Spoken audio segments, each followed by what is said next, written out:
Hi everyone, my name is Ashar Shaikh और आज हम देखने वाले हैं what is custom, what are the types of custom, origin of custom and valid to valid for a custom to become a custom. So custom क्या होता है, सबसे पहले चलिए वो देखते हैं। So what is custom?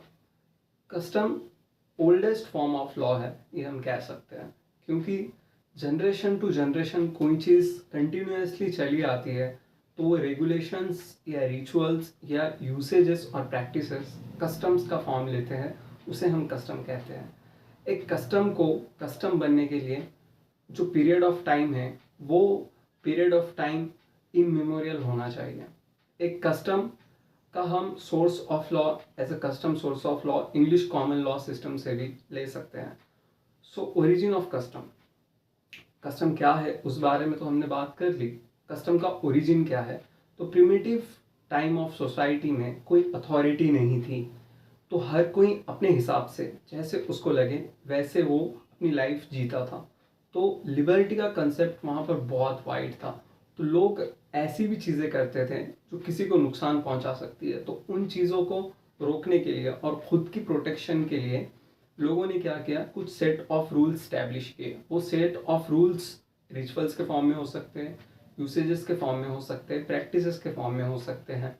तो वो जनरेशन टू जनरेशन चलती गई वो चीज़ें, और एक स्पेसिफिक टाइम आने के बाद उसने एक कस्टम का फॉर्म ले लिया।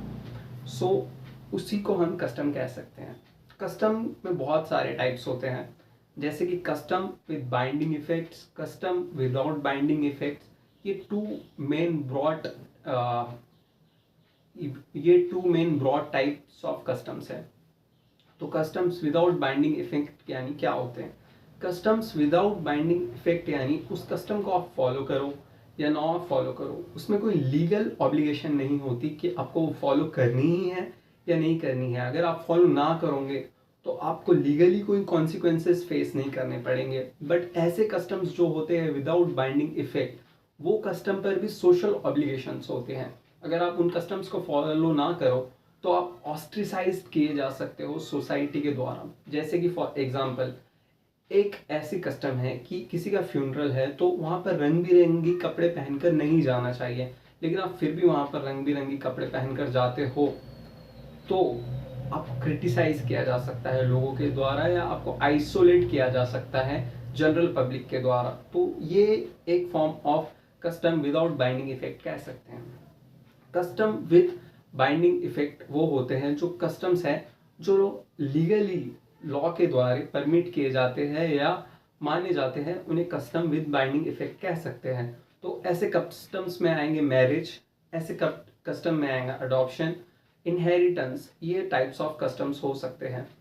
जैसे कि अगर आप इन किसी कस्टम में से किसी को फॉलो ना करो तो आपको लॉ इन्फोर्स कर सकता है कि आप उस चीज़ को फॉलो करो। अगर आप उस चीज़ को फॉलो नहीं करते तो आपको लीगल कॉन्सिक्वेंसेस फेस करने होंगे। अगर आप मैरिज के किसी वैलिड कस्टम को फॉलो नहीं करते जिसके वजह से आपकी मैरिज ही ना हो आपके पर्टिकुलर रिलीजन के हिसाब से, तो वो मैरिज लॉ के द्वारा मैरिज नहीं मानी जाएंगी, वो नल और वॉइड हो जाएंगी। ऐसे मैरिज को वॉइड मैरिज कहा जाएगा। तो आपको मैरिज के जो होने के बाद के राइट्स मिलते हैं वो राइट्स नहीं मिलेंगे। आपको कस्टम विद बाइंडिंग इफेक्ट्स में भी टू टाइप के कस्टम्स देखने को मिलते हैं, एक कन्वेंशनल कस्टम और एक लीगल कस्टम। तो लीगल कस्टम यानी वो कस्टम्स जो लॉ द्वारा मान्य किए गए हैं, और कन्वेंशनल कस्टम यानी वो कस्टम जो पर्टिकुलर एरिया में चलते हैं। जैसे कि कन्वेंशनल कस्टम्स में भी टू टाइप्स आते हैं। फर्स्ट कन्वेंशनल कस्टम में आते हैं लोकल कस्टम, और कन्वेंशनल कस्टम में आते हैं जनरल कस्टम।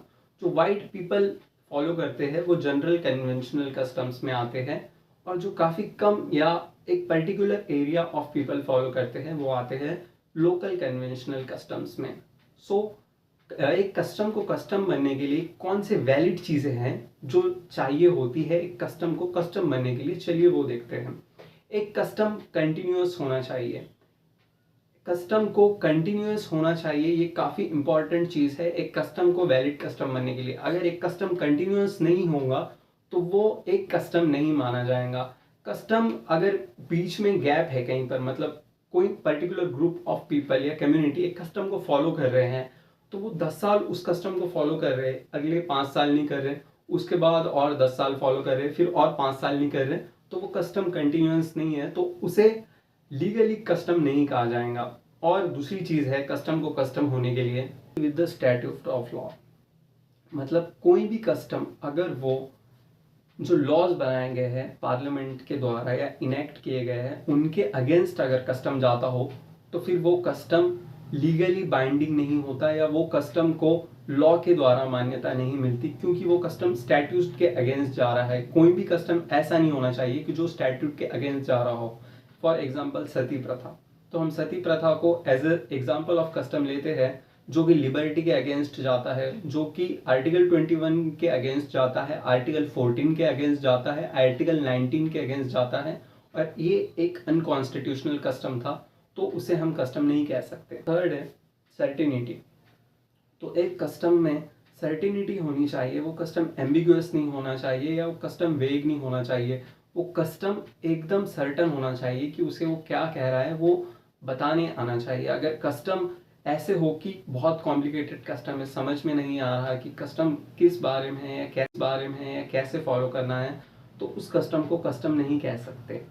और एक चीज़ है एंटिक्विटी, मतलब वो कस्टम इमेमोरियल टाइम पीरियड से फॉलो किया जाना चाहिए। एक केस लॉ में बताया गया था कि इमेमोरियल टाइम पीरियड यानी time period of 30 years immemorial time period है, तो अगर वो custom continuously 30 year without any gap follow होता है, लॉ के अगेंस्ट नहीं जाता, स्टैट्यूट के जो पार्लियामेंट के द्वारा बनाया गया है, और उसमें कंटिन्यूटी है, सर्टिनिटी है, एम्बिग्विटी नहीं है, तो वो कस्टम माना जाएगा अगर वो वाइड रेंज ऑफ पीपल के द्वारा फॉलो किया जाता है।